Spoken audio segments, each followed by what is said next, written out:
goal isn't to have the perfect daily routine tomorrow. The goal is to still be winning your daily routine in 50 years' time. If you expand your time horizons sufficiently, you will realize that very, very tiny steps can compound. The first step has to be incredibly small. Do that. Make it so small that you can't say no to it. In 1990, the number of men who said that they had 6 or more close friends was around about 55%. In 2020, that dropped to 21%. It's less than half. 21% of men say that they have less than 6 close friends. The number of men who say that they have 0 close friends has increased by 5-fold in 1990, and it's now at 15%. 15% of men say that they have 0 close friends. You need to be able to trust your own work. And a lot of us don't, because life is very convenient. It is easy for people to not stick to the promises that they set themselves, because our ability to be idealistic is always going to outstrip reality's ability to deliver that to us. As soon as you posit an ideal, you then begin to compare yourself to that ideal. And true hell is when the person that you are meets the person that you could have been. The traits of super competitive people don't just include the superiority complex, but the crippling anxiety about being a failure. This tension between success and failure, it is a driver, but it's an incredibly toxic fuel. To be propelled by fear of insufficiency can work super well, but it's very dangerous. Jason Pargin says, accept that all of your heroes are full of shit. Your heroes aren't gods, they're just regular people who got particularly good at one thing by sacrificing literally everything else. That's the price that you pay for success, and most people wouldn't pay. What's happened now is the world of social connection has been made less and less social. You're more connected than ever before, but more atomized than ever before as well. If you look at the average amount of hours that kids would have played outside versus the average amount of hours that kids are spending watching television, on social media and playing video games, now you are basically creating an army of young Chris's that were socially uneducated in that regard. Downstream, those turn into adults that similarly they haven't got the habits of going out and being social, which means that they don't develop the skills to connect to people, to be able to make friends, and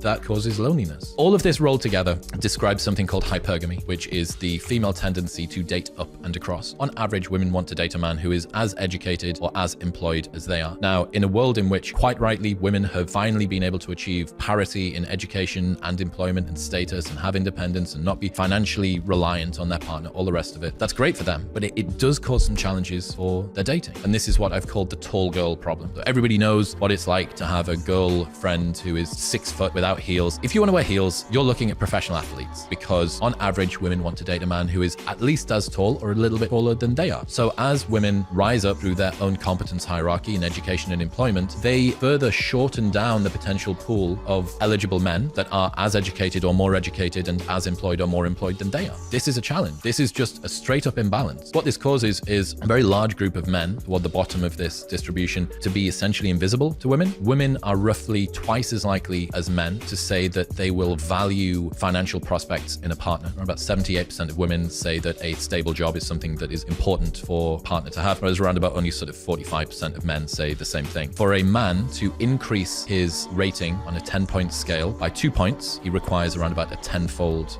increase in his salary. For a woman to achieve the same 2-point improvement on a 10-point scale, her salary would need to increase by 10,000 times. My point being that women are concerned about a partner's socioeconomic status significantly more than men are. 30% of men haven't had sex in the last year. 50% of men say that they are not looking for a relationship. And they're self-identifying as this in Pew Research data. This isn't on incel forums. This is Pew Research. 50% of men aren't looking for a relationship. When they say aren't looking for a relationship, do they mean I'm not looking for a woman or I'm not looking for commitment? And not actively pursuing any kind of interaction with women. Stop derogating motherhood to start pedestalizing motherhood again. There is a huge movement in certain corners of women's advice that any woman who decides to become a mother is essentially a second-class citizen. I don't think that that's true. I don't think that a woman that chooses to become a mother is a second-class citizen. But women often fear becoming just a mother, right? Or just a wife, or at worst, a domestic prostitute. And they flee from this specter of family life into the open arms of a corporate employer. And laughably, we call this process freedom. Pedestalizing motherhood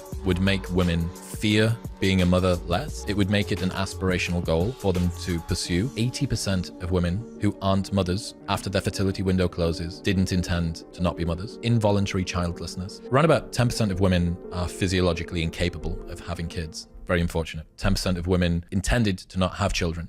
Each step that men take where they take themselves out of education and employment not only isolates them and makes them economically less viable as contributors to society, it also makes them less eligible as mates. On average, men between 18 and 30 in the US spend 2,000 hours per year playing video games, stoned, or on prescription drugs. Men swipe right on about 60% of profiles for women. This means that a lot of men see online dating as a waste of time. We spoke about how it buffers rejection. It helps people to not feel rejection so much. When you spend a lot of time on apps swiping right on 60% of people on average, and you don't get very many matches or any matches, or the few matches you do get never turn into dates, that would quite rightly make people feel disenchanted with the world of dating.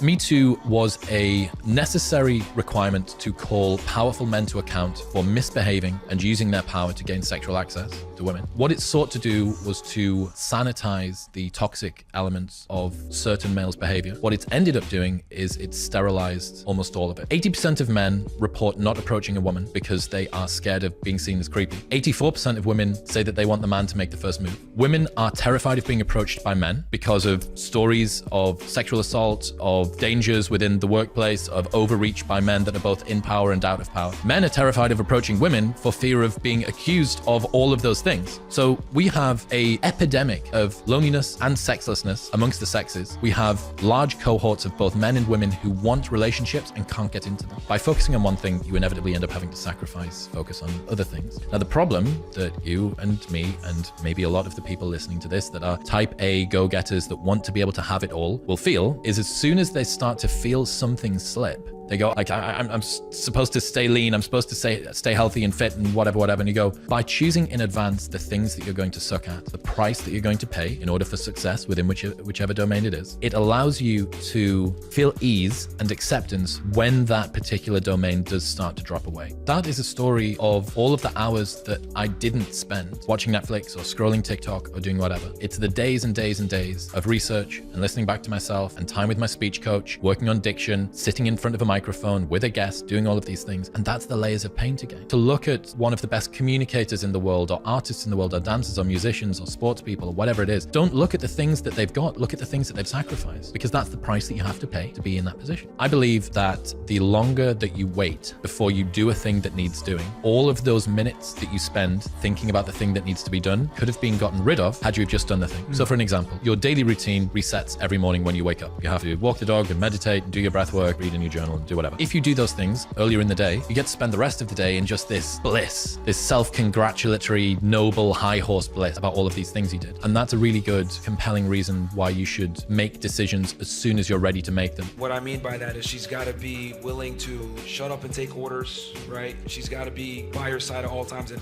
I always say, like, the best girlfriend is damn near your assistant. You know, she makes your life easier. If you're operating at 98%, she gives you that extra 2 to 3% to get that extra percentile to go to 100, 101. That's what a girl does. She stands behind you and helps you out and makes you better, because as you grow as a man and you become better, she directly benefits from that. But when it's the other way around, she looks for a better man. That's why I always argue women can't be in leadership roles, because when she's in a leadership role, she's going to look to other men, because women aren't natural born leaders.